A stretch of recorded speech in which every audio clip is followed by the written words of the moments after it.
Happy Friday, MCs. I'm Marcia Cork, and welcome back to Ooh, Those FMC Words.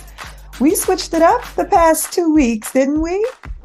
I have gotten all types of messages and questions about the Changed Ever After episode and the Marriage Reset episode.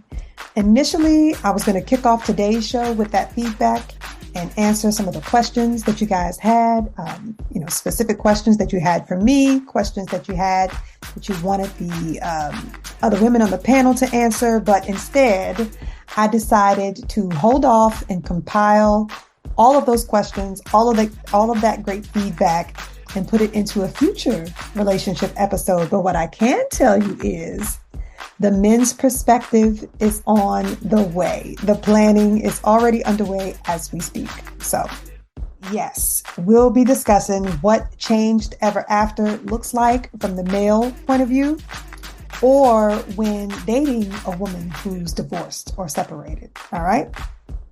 But today, I'm getting back to some good old entrepreneurial inspiration. I'm talking with Kimberly Smith, who is the founder of the Marjani Beauty brand, Marjani Beauty Company here in Washington, D.C. So looking back, Kimberly Smith was the Black beauty brand movement. She was among the first to give visibility to the few Black-owned brands that existed 5+ years ago. She started her beauty and cosmetics company online with just 12 brands. And today she has a physical space in the heart of downtown DC with over 65 brands for Black and Brown people. Let's get started. All right, well, we are going to jump right in. I'm going to have you introduce yourself. As I was saying before, I like to give listeners a variety of different ways that people introduce themselves. Mm-hmm. Sure. So my name is Kimberly Smith, and I am a full-time attorney and a full-time business owner. In my attorney life, I am a healthcare attorney working on a corporate side. And in my business, I am the founder of Marjani Beauty. And Marjani Beauty is a beauty boutique that is located in Washington, D.C. And we have a tightly curated selection of Black and Brown owned beauty products. And in addition to that, it's not just a retailer, but it also serves as a space where women can not only shop for beauty, but they can learn about beauty. They can also network and find community. Okay. So expand on that a little bit more. Tell me what you mean by tightly curated. Yes. So when I started the business, I wanted it to be something. I didn't want it to be like beauty supply, right? So beauty supply has its own lane. But when we're shopping at a specialty retailer, say like a Sephora or Ulta or something like that, mm-hmm. That is a different shopping experience. Like you're going there for your makeup, you're going there for, skincare. It's mm-hmm. a different experience. And so I wanted to create that for us by us concept. And so when I say that it's tightly curated, it's not about having everything in there. It's about really selecting brands that speak to the same ethos as Marjani and the mission that I am trying to celebrate and highlight and spotlight the beauty of Black and Brown women. So I'm choosing products and brands that help me to do that. And so when you come shopping, I don't want it to be an overwhelming experience. I want it to be something that looks like it's catered to you, like looks like it took time to choose the products that are there, give you enough options so that, you can still, have fun and try and play. Mm-hmm. But I want the customer to know that everything is intentional. Okay. And it definitely does that. You definitely achieved your goal. That's exactly how I felt coming into your launch a few years ago. Yeah, I was impressed. I mean, impressed for so many reasons. And it's exactly why you were one of the first people that came to mind when I started, brainstorming the different ideas and episodes that I wanted to have for the podcast, because the podcast is about confidence Mm-hmm. alongside having the confidence to, start a business. Mm-hmm. So you just represent so much of Oh. what I want people to see and experience. But yeah, the shop does exactly that. Boutique. I want to call Mhm. it the right thing. Is that what I should Yeah. call it? A boutique? Yeah, exactly, exactly. I love that it feels like, and correct me if I'm wrong, it feels like there's a rotation of merchandise too, that you aren't always going to get the same products and the same brands represented Yeah, at any given time. it's a Yeah. little bit of that. So, when it comes to certain staples, like, like in our own beauty collections, there are certain products that we have that are tried and true, Hmm. and we don't want anything else but this. Yeah. So when it comes to certain categories, like skincare and hair care, there are some staples there that some brands and products that customers from the beginning have loved, or in the past 5 years have been, products that customers have grown to love, and it is part of their regimen. So those brands and products I do keep, but then of course, you have to stay fresh. So I am always adding new brands and new products to the assortment. And so I will swap out some things, either because, no one's really into it. I might be the only one who likes it Hmm. and can't build a business off of that. Right. Yeah. Or if it's something that might be a little bit more trendy. So you might have that in for maybe like a season or something like that. So I do a little bit of both. So, you can continue to, re-up on your favorite cleanser. Hmm. But then there might be, a serum that you might want to try, or a new lipstick.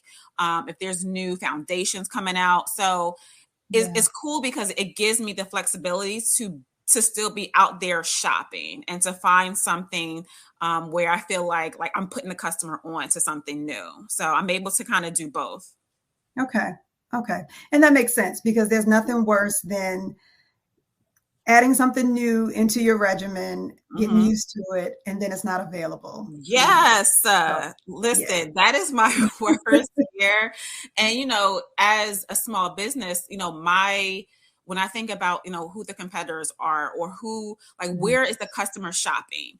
And, where she's shopping, I have to, make sure that that experience from everything, like not just the customer service experience, or not just, the vibe of the store, but also, to be technical, to make sure that I have what they're looking for. And so I Mhm. can't drop the ball like that, like that's the worst thing. Like, okay, look at this small business, can't keep this, or it's always sold out of that, So knowing that that's a hurdle that a lot of small businesses and a lot of Black owned businesses too have to deal with, I want to make sure that, I'm not doing that. I want to make sure you have exactly what you need.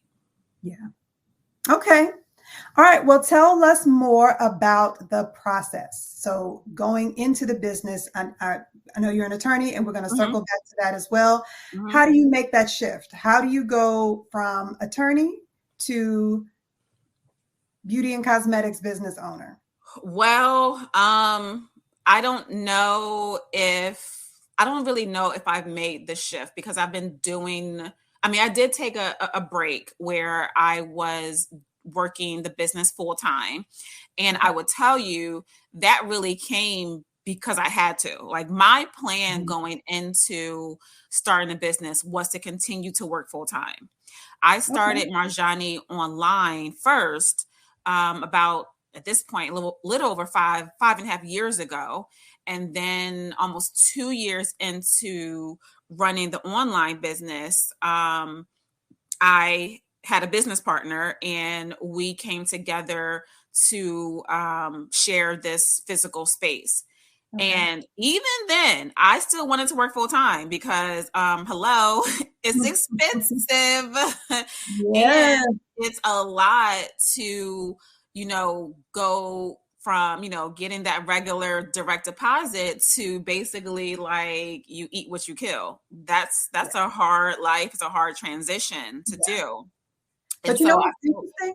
And I don't mean to Mhm. cut you off, but we've heard so many stories of people who make that shift. I remember the owner of Cake Love. Do you remember Cake Love here in the I area? do, yes. Also an attorney, and decided to start baking cakes. So it seems to be when people make that shift, is it just burnout for attorneys? I don't know, but it's interesting. So I didn't Yeah. realize you were still a full-time Yep. attorney. So I okay. am. And I One would foot in say the world. for me, it was like kind of like the perfect storm of what was going on in my career. So I mean, I enjoy what I do on the legal side because I feel like that I'm able to use that part of my brain, which I Mhm. like, right? But the business is different, completely different. And Yeah. so I'm able to use the other part of my brain and to be more creative and to like, learn all these different things that I would not do if I wasn't running a business. Mhm. But I think for me, like what the moment was like, okay, I'm going to do it. It was it wasn't that I was burnt out. It was where I was working for sure. The environment had become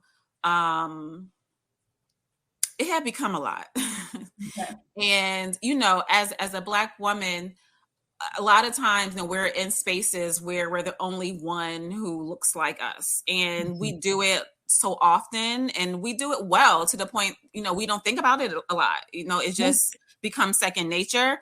Right. But then sometimes it catches up to you, and it becomes overwhelming, and it starts to affect, your mental health and everything. And Mhm. so I feel like 5 years ago, it wasn't, I mean, we're talking a lot more about like self-care, and now it's this whole thing with like soft life and all that. Well, we Mhm. weren't really saying that much out loud 5 years ago, but I know for sure I was over it and over the place that I was working. So having that going on, and then having a shopping experience that, of course, we've experienced before, where we go and we might be looking for a foundation and the store doesn't have it, or they don't have your shade. A lot of Yeah. us have experienced that before. It was a That's combination of that. It was like me just feeling like I was so just frustrated at work. Then you hit me with like, okay, you don't have my shade. Like, okay, what's going on? Like, it literally like happened around the same exact time. okay. And I remember walking out of that store that day and thinking like, okay, I'm in DC. How is it that, in DC as a Black woman, I can go into a store and find products for me, not just, one product. So, hey, if you had that one shade open, great. But no, like I can actually shop and try on different things. Like, why is Mhm. that not my experience? Yeah. And it was that day that I decided, like, okay, well, I think it should be like, how cool would it be to have, a boutique that catered to us? And that was, I would say, probably like August or something like that. Okay. By January, the following January, I launched the website with about 12 brands at the time. All right. So still working. I think at that point I started a different position at a different employer. Mhm. But as I was starting this new business, I was starting to kind of like lean into like, oh my goodness, like what would it be like if I actually like took this serious and really did this full time? Okay. And that was the start of it when I launched the website in January. And then I spent that whole year doing pop-ups around the country and just to try to see, like, I mean, would y'all shop at this boutique if I had Mhm. it? Like, is it a Yeah. good idea? I think it's a great idea, but I don't know, like, if it's really a good idea. And so I did Where that were for you doing the pop-ups? I was doing the pop-ups in New York, Miami, Atlanta. I did a couple beauty like fests in LA. And when I would go, I was selling these products. I would haul up all my products, set up Okay. looks, set up shop, set up a cute experience depending on where I was. And the response was overwhelming. It was, I mean, custom. I mean, we wanted to see this. And Okay. so I realized at the end of that year, like if I'm going to take this seriously, I definitely want there to be a physical component to this business. Like that's the only way that is really going to fulfill that that desire that I had, back in the summertime, it would Mm-hmm. have to be a physical location Right. for, women to truly Be able to experience it. try it on, to Mhm. match the shade, all of that. Yes. Yeah. Yeah. And be able, come in, talk to someone who, one is going to see you, Mhm. okay. Is going to be a different type of energy when you walk into the store, understand some of the issues you might have with beauty and allow you to be vulnerable, because beauty is vulnerable. Like, you're going in sometimes and you're Mhm. trying to either fix or cover something that you might be insecure about. Mhm. So when we go into spaces where we're not seen, I mean, it's almost like a microcosm for what we experience, Mhm. in the world generally. But like, that is definitely an aspect. And it's like, to me, in my own little piece of the world, at least we can start to create these small spaces where we don't have to depend on others to affirm us. Yeah. Yeah. So you're doing these pop-ups, you're representing about 12 brands. So Mhm. you're taking their brands. How visible are they at this point? How visible are those brands at this point? When you're So that's another cool aspect about the business, is that, 5 years later, I have about 70 brands. But, Mhm. when I first started, and now, I have, discovered some brands that at the time were not in large retailers. Mhm. So, as I'm out here hustling like this whole new business, I'm also hustling on behalf of these brands that Yeah. a lot of women had never heard of before. Yeah. And so it's very risky. Now that I think about it, I'm like, what the heck was I doing? But that definitely was a challenge, because we are so loyal to brands. Mhm. So for me to come out the gate with brands that a lot of people that had never heard of before, I would definitely say it was challenging, for sure. But Mhm. part of the mission was, I only wanted to feature brands that were owned by people of color. Okay. So off the top, that's going to take out a lot of the brands that we may have become accustomed to. Yeah. So, but I knew that, there's a lot of us out here making amazing products that can stand with, or even, I mean, might even be better than a lot of the products that we're using. And 5 years later, I mean, we're starting to see it more, because, bigger retailers are taking note, but Mhm. there's just so many amazing brands, in all different categories, from, the high end all the way down to the more accessible. Yeah. So, Yeah. So how did you find them? So you said this is about 5 years ago. So yes. Yes. Instagram, where are you finding? So I would Google like Black owned makeup or something. Okay. I also, in January, like the year that I launched, 2017, I went to this beauty festival, and it's kind of like a conference, or expo, Okay. where brands go to be matched or to look and network with buyers.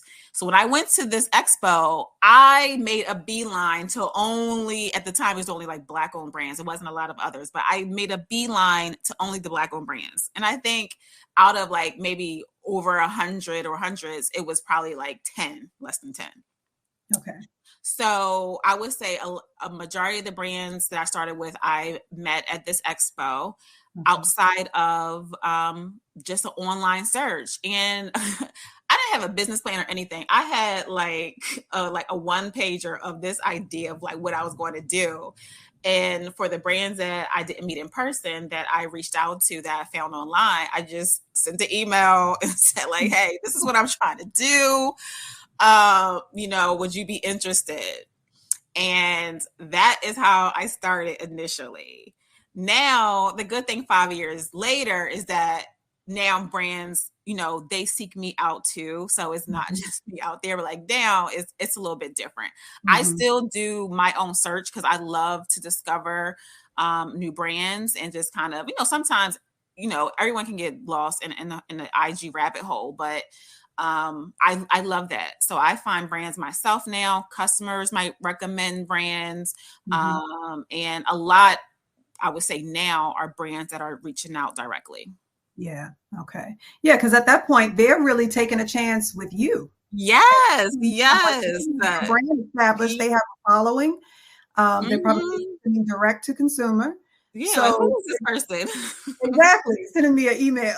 Yeah, like, With girl, her what idea. you trying to do? Like, Okay, but yeah. that is really, really Yes. great background. So where do you feel like your background as an attorney helped with that? I mean, helped with your credibility, helped with the amount of research, the level of effort that you could put into, developing this concept?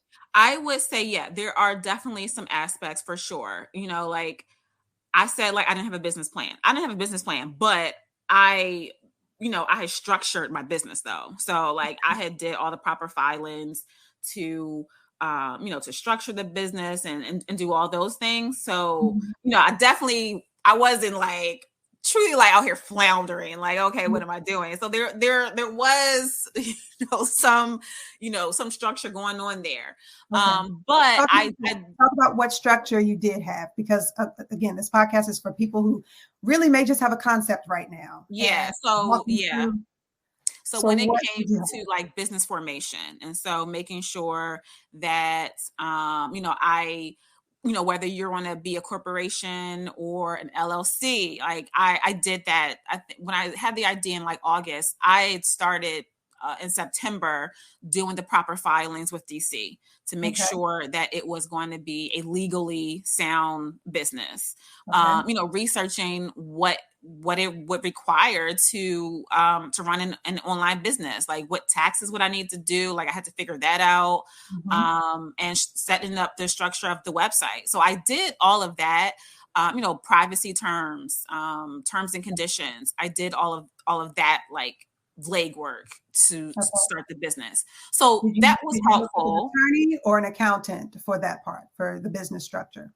That you can use an attorney for that. And I will say, because I part of the work that I was doing, even though it was in healthcare, like part of what I Mhm. was doing was exactly that, but on the healthcare Mhm. side, working with small healthcare companies, whether we were acquiring other practices or medical practices and all that, that was part of it. A huge part of it was the legal structure of the company. So I was familiar with that. So that was, I will say for sure, that was helpful in Okay. me being able to get started. Okay. Now, I do think there is some credibility there, because I didn't have an experience in retail. I did not have experience in beauty. Mhm. I approached it as a consumer. What did I want to see? So I knew from an experience perspective, I knew Mhm. from, visually what I would want to see, but Mhm. the, the retail business, the beauty business, I learned that along the way, and learning along the way. Yeah. Um, and being an attorney for sure did not help me in that. So it definitely was, um, really, yeah, just like always continuing to like research, and sometimes not finding out things until like something goes wrong. It's like, oh, okay, I missed that. Yeah. But yeah, so it's been a lot of on the job training. So what about any financial challenges? So going into this, you've done the legwork for establishing the business Wow. structure, working. All right, tell me more. Yeah. So listen, I'm still working full time, so that says a lot, right? Yeah.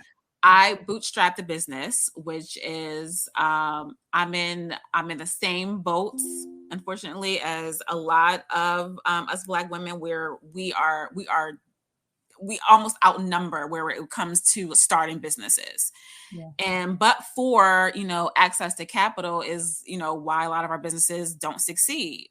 Yep. And, fortunately, and I always say, like, right now, like, this is my retirement plan. Like, my retirement plan was investing in this business.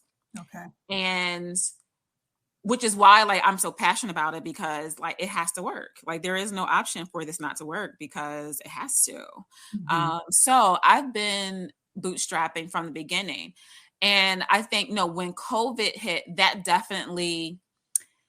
was Mhm. truly a setback, because there was definitely some momentum going into, because when COVID start with the beginning of COVID, that was going into the second year of the physical location. Okay. So there was definitely some momentum after that first year, a lot of excitement, all of that. And so COVID, Mhm. it just, it was like an abrupt stop to Yeah. everything. Yeah.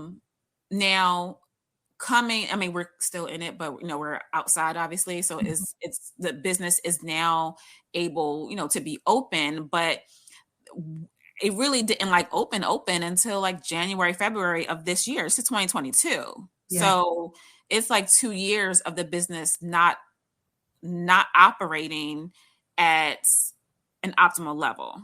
Okay. And And so did you that lean into those initial months and years of being an online business? Did you Oh, for embrace it? sure. Okay. Yes, for sure. I'm so happy that I did start online, because there's customers now. I can remember. I mean, have been with the business from like year one, year two, and Mhm. so the good thing is, even when I opened the physical location, still was nurturing those customers that were not in the DMV, that were not close to the store, that Yeah. still to this day have never been to the store.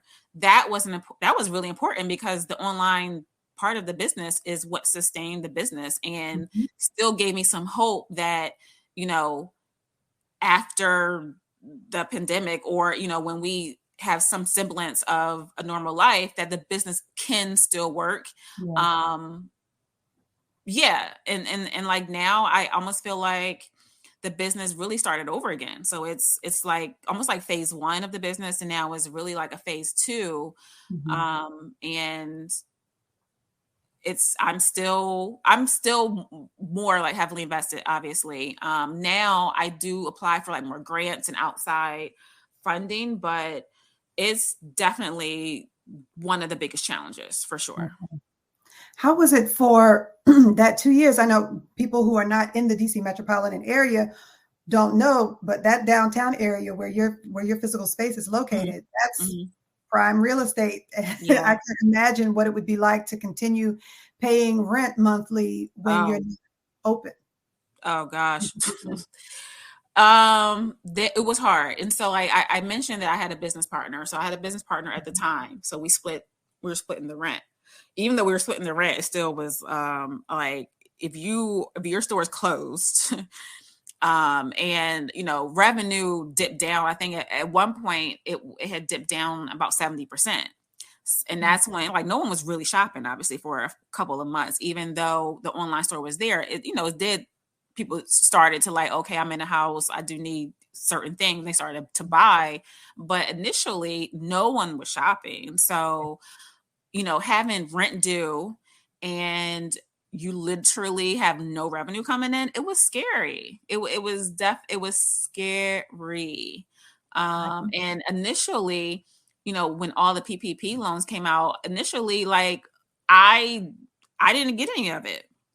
Mm. So it was like, okay, what the heck? And initially, the landlords, some people were getting their rent deferred, all of it. Initially, our landlord did not do that. So it was like, okay, well, That's you scary. can pay June late, but then we'll just add it to like September or something like that. It was Mm. like that wasn't a relief, Right. because we were still in the pandemic, and so like now the rent actually ends up being more. So it Exactly. took a while. I don't Not think we were able knowing to when you're get. going to start making money again. So Yes. that's frightening because you really would have could have possibly had to make some decisions not Hmm. knowing whether you were going to ever bounce back. Oh, You for sure. For keep this sure.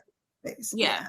Yeah. It definitely was scary. And I would say like where the store is located, prior to COVID, it was one, two, three, four. It was about 4 Black-owned businesses, like right on this Connecticut Avenue corridor. Okay. Today, I'm the only business that is there. There is now there's another business. She just opened about a couple months ago, like a new Black-owned business. But the businesses that were there when, before COVID are not there anymore. Outside of the other businesses, that aren't there either. But like, yeah. So it's been a road. Yeah. Yeah. So is there anything, I guess I wouldn't say that you could have done differently. It's already a great benefit to you that you did start out with the online space because, selling online, because these days people will try to convince you not to open the physical space because you can be so successful direct to consumer and, just being very visible online. And so that really was your saving grace in a nutshell, essentially. Is there anything you would do differently? I would say I definitely would have continued to work full time. I would not have taken a break. I would have figured out how to make it happen. Okay. I would not have done that because I think outside of, if I think about like the biggest stressors for me in the past 5 months, and financially, like that has been the biggest stressor. And I also think that, and I had this aha moment because I think a lot of times people think of like entrepreneurs and it's like, oh, it's so great. You're not working a 9 to 5, you're like working for yourself. And like, it's a lot. And I think a lot of people don't talk about this enough. There are so many entrepreneurs that you might see that probably are way farther in the game than I am, that took a while to leave their job. Yeah. But we make it seem like you have to leave your job in like a year or 2 years. But the reality is it takes years for many businesses to even become profitable. And sometimes profitable, that might not mean that you're paying yourself. It might mean that like you have a whole staff because you're always the last to, you're always the last to get paid. So like, it might mean that everything's running and you have these employees, but are you able to pay yourself the salary? If you were making a certain amount of money before, are you able to pay yourself that salary? Because that's a question. So I for sure wish that I would have, continued to work continuously throughout the business, because it's important as much as you can. Having a direct deposit hit every 2 weeks or every week or twice a week is nothing like that. It's nothing like having health benefits. Okay, you need health benefits. And if you're able to do that, then you have to look at your job as an investor. Like they're the first investors in your business. And like, and that's what I had to do. I had that aha moment where I was like, listen, I'm going to have to go back to work. Like, this is like, I love what I'm doing and I love it so much. I'm going to do what's necessary. And what's necessary for me is, yes, I'm going to have to work full time and I'm going to be working this business full time and we're going to figure it out. Yeah. I like that you say that. Like I said, I did not know that until coordinating this podcast, researching, looking at your website and things like that. I thought that you were working exclusively out of the boutique, but it's even better for this conversation now because I like to hear these success stories or just stories of finding balance in the work that you do full time, but having your business also be fulfilling. It is on a different part of your identity. It lets you explore a passion and you can be just as fulfilled or just as happy doing that on the side. Yep. As you maintain your full-time job. Now, I'm an advocate of entrepreneurship, but I'm an advocate of entrepreneurship in a way that brings you joy and brings you fulfillment. And if you're searching for a traditional 9 to 5 and you have now advanced to long-term unemployment, and this isn't happening for you in the traditional 9 to 5 space, then look to your skills and talents. In the meantime, feel free to continue to look for the 9 to 5, but also take advantage of your skill set to explore other options. So that's where that's where I stand with regard to entrepreneurship. It's however you see fit, however it adds value to your life without you being overwhelmed and being and relieving stress when it can, if what's happening, if your traditional job hunt isn't working out. So I'm glad that you say that, because what we see on the internet, what we see in social media is, this hustle culture. We see, I'll sleep when I'm dead, that kind of thing. I'm going to grind. I do not subscribe to that. Never have I ever, never will I subscribe to that. And then they're also painting unrealistic pictures of what entrepreneurship looks like. You have people representing this very luxurious lifestyle, and you're already rich with your business, you're successful with your business, and that isn't always the case either. So I like what you're telling me. I like the truth and the honesty that you're sharing about your process and needing to have that full-time paycheck coming in while you explore your passion. So thank you for that. Thank you for that candor. Yeah, you are welcome. I enjoyed it just being transparent, because I think it's what I want to hear, and as I sit on the phone, I have, other, girlfriends of mine who are, also running businesses, are attorneys too. And, and we talk about this, and it's like, we have to keep it real with each other. Like, we understand it. And it feels good, because it feels good to know that you're not alone in something, and there's other people that need to know this too. Like, why are we out here glorifying like burnout when I'm trying to be here, as long as I can. I don't want it to stress to be something that takes me out, all because I'm trying to hustle for this, because you think I should hustle, or because you think I need to not get sleep or rest or take time off or turn my phone off or do whatever it is, because that is what a hustler does. And I'm like, if that's what a hustler does, then I'm definitely not a hustler. Like, that is not how it, that's just not how I operate. I don't operate even at my best self. When I'm most productive is, when I'm rested, so I am definitely one. I'm a huge proponent of, resting your body and your mind. Definitely need more realistic examples of entrepreneurship and more examples of, again, still maintaining a traditional 9-to-5 while you explore your passion in this way. Yeah. And realistic expectations of what your business is going to do for you. So, there's all different types of businesses. There are certain businesses that, may become profitable within a year. It's not like a never say never. But it's almost like what are your end goals? And so for me, I knew coming in, retail is an interesting business because it's all about volume. And with a small business, you have to grow to, build awareness, do these things so that, your customer base continues to grow and all this stuff. And so for me, I know that this is a long game. And that is something that I have to be prepared for. And so, like I told you, this is what I'm investing in, right, for my future.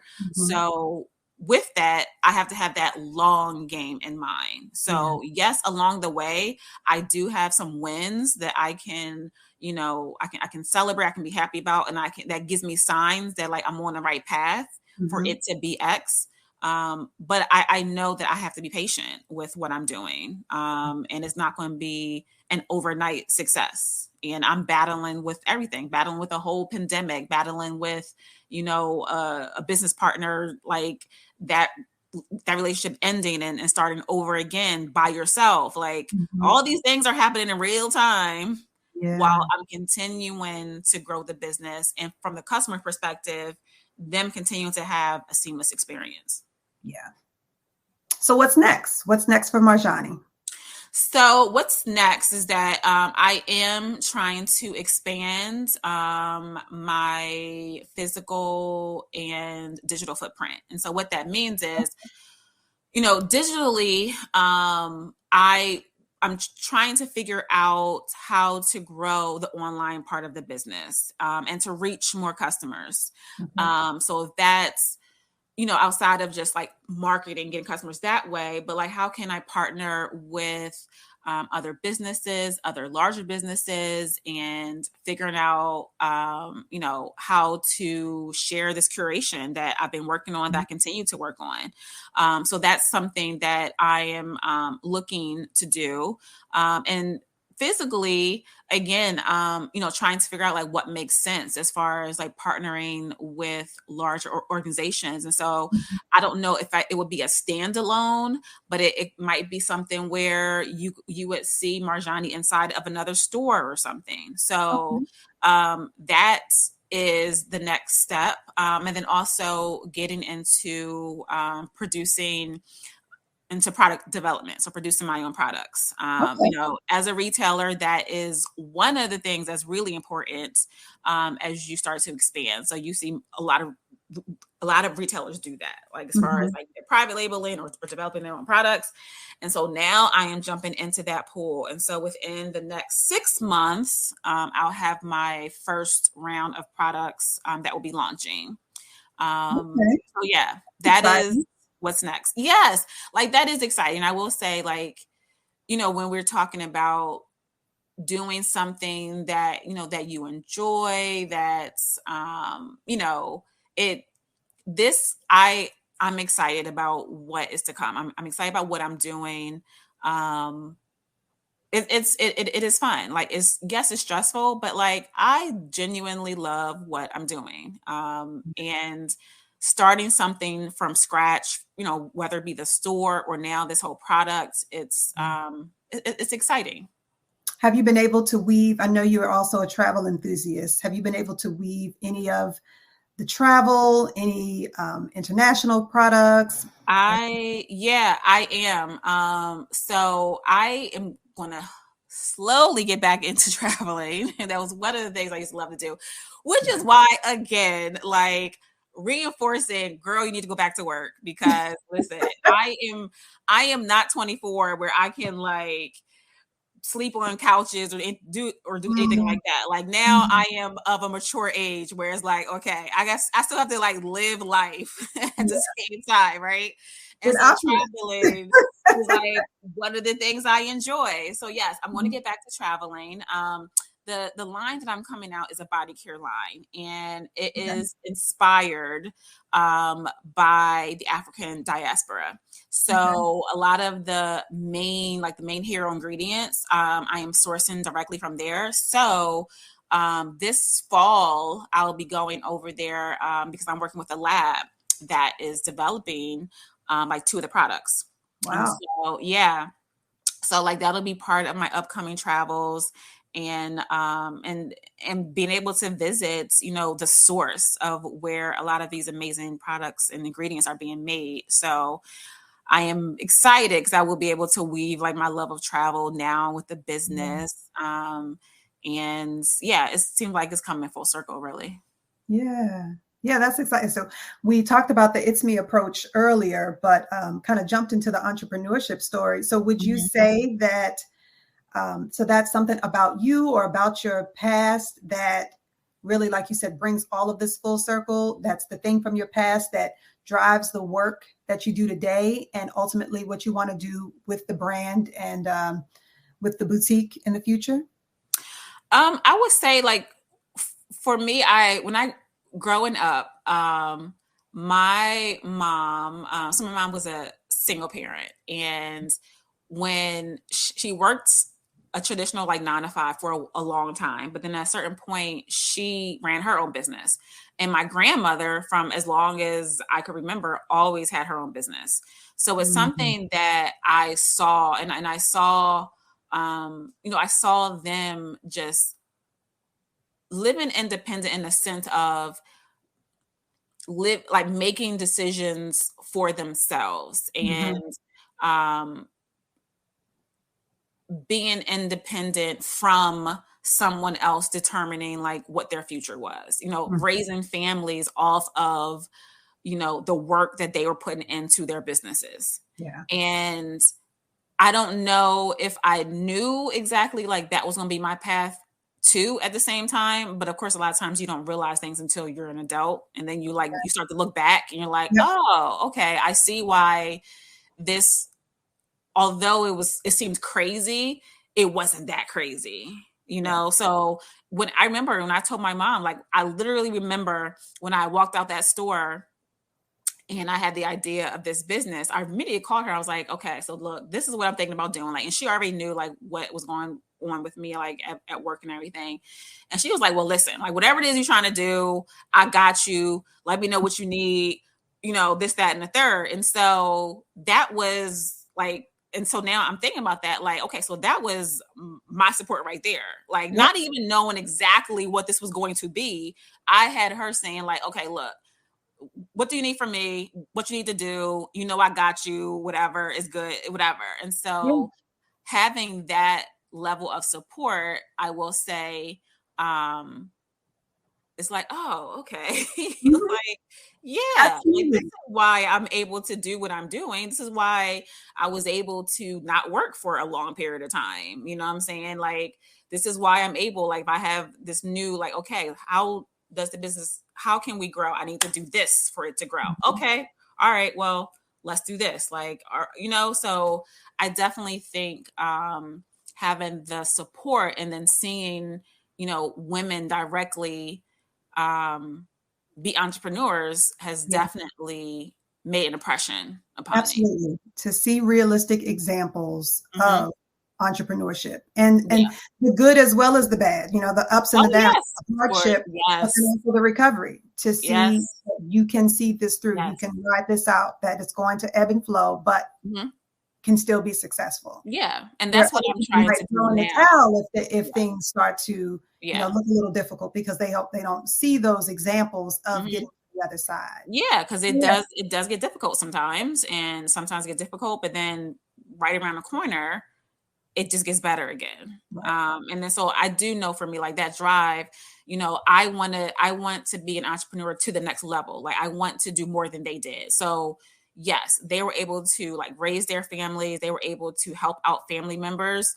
But for me, I want to take it to the next level of entrepreneurship, of like this company being successful, not just for me and my immediate family, but you know, an entire staff. And I don't have kids, but like, I still have younger siblings. I still have, family that I want to support, and, Mhm. generations that I want to benefit from what I'm doing. And so that's, I know what's in my mind now is like, okay, they did this. Like now I need to do it better and bigger than they Yeah. did. Well, do you feel like you adequately represent the brand, that your skill set, both as an attorney, but then also being in business for the past 5 years, you know, researching brands, all that? Do you Mhm. feel like you adequately represent the brand and represent cosmetics and beauty now? I I do, yes. And yes, there's always something to learn. Like I learn something every day. Like it's funny, like I was reading something the other day. It was about like some type of it, like chemical or something like that. And I was like, oh shoot, I didn't know this. And like I had to like call the chemist and like ask some questions, whatever. So like I literally am learning still every single day. But Mhm. for sure, I am confident that I represent what Marjani is, Yeah. and what I intended for it to be. And as it continues to grow into the idea I had in my mind. But I also hope that it surprises me, and it becomes more than even whatever thought I had. Yeah. I hope it continues to surprise me, because it does do that sometimes where I catch myself doing something. I'm like, I can't believe I'm doing this. Like, I would not like, yeah, I wanted to start this business, but like, what the heck? How did I get here? Yeah. But I So love seeing it. like, yeah. So there's We like, we love seeing it. yeah, it's like pleasant surprises, and like it never gets, because even sometimes like, sometimes when you're working on something and whether you're just doodling away on your computer or something like that, or sometimes if I am in the store and I'm like putting inventory away and I'm there by myself, I never know what is going on with like the other end of it, like how customers feel. So whenever a customer comes in or, shares a good review, I'm just like, oh my God. Cause I'm still so like, this is still like my personal baby. Yeah. And even as I get, as I have people that are starting to grow the team, starting to get people to help and like, and hire and all that kind of stuff. I'm still very, I'm still very hands-on. So it just always surprises me, like, okay, like you get it, like you get, like, this is exactly what I was trying to do. Like you totally get why I'm doing this. Yeah. So that always. And we're impressed. I don't know if you hear that enough, but truly impressed because, I mean, an attorney, but then also business owner, having the physical space in downtown DC to talk to you. You don't even, I don't think we even talked about what you do, seeing you in person and talking over dinner and drinks. You didn't mention what you did at all. I didn't realize who I was talking to until after I left. And then I'm thinking, she did look familiar. Yeah, I remember her now. Yeah, so I appreciate that too, because again, it just makes it all tangible. It just makes you that much more relatable. Yeah, girl, listen, we are all out here trying to do what we love, or hopefully we're able to do what we love, and like just enjoy life. And that's it. So where can people find you? First, I want to say I'm excited about your line coming up. So do you have a newsletter? Is there anything you're going to be dripping information? Share all the details. Where can people? Sure. So the website is marjanibeauty.com, and that's spelled MARJANI beauty.com. And when you go onto the website, there's a pop-up for you to sign up to the newsletter, and all of the subscribers get all of the tea first. So so like the product line, all of that information is going to come via the newsletter first. And the store is located at 1365 Connecticut Avenue Northwest, Suite 100. And we're open Thursday through Saturdays, 12 to 6, and Sundays, 12 to 4. And of course, follow me on Instagram at marjanibeauty.co. So I'm excited for this fall holiday, getting more people back in the store. And we have events at the store too. So I'm already putting on the calendar. There's some small businesses, some local businesses that will be doing pop-ups at the store. So like, that's definitely something. Just follow Instagram so you can stay up to date on, who's going to be popping up and what type of events we're going to be having this fall winter season. Beautiful. All right.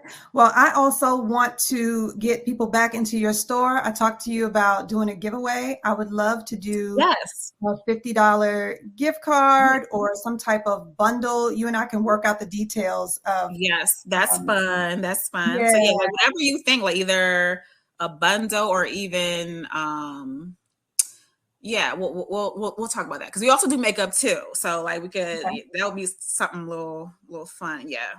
Okay. We'll put something cute together. Well, this has been a delightful conversation. I enjoyed it. Thank you so much for having me. This was fun. Yeah. You're always a good time. So let's see, is there anything you want to leave people with? Anything motivational, inspirational, suggestions, tips as they pursue entrepreneurship themselves? Any closing remarks? Anything you want to tell the people before we go? I just say, if you have an idea and something has been, on your heart, just go for it and do it.